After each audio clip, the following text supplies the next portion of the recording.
Sì, è vero, complimenti all'avversario, gran gol. Purtroppo sì, abbiamo avuto un momento di disattenzione e niente, partita vinta alla grande. Siamo contenti perché veniamo da un periodo un po' buio, però siamo sempre là, puntiamo sempre a vincere il campionato e a salire di categoria.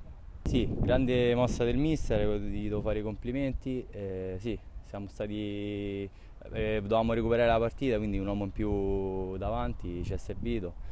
Anche i cambi sono stati fatti bene, i ragazzi che sono entrati ci hanno dato una grande mano. No, dai, alla fine il campionato è, diciamo, visti i risultati, è equilibrato. E le squadre a questo punto di stagione sono tutte attrezzate, e vogliono chi salvarsi e chi passare. Quindi no, diciamo siamo stati più uniti noi, ci siamo ripresi il campionato in mano.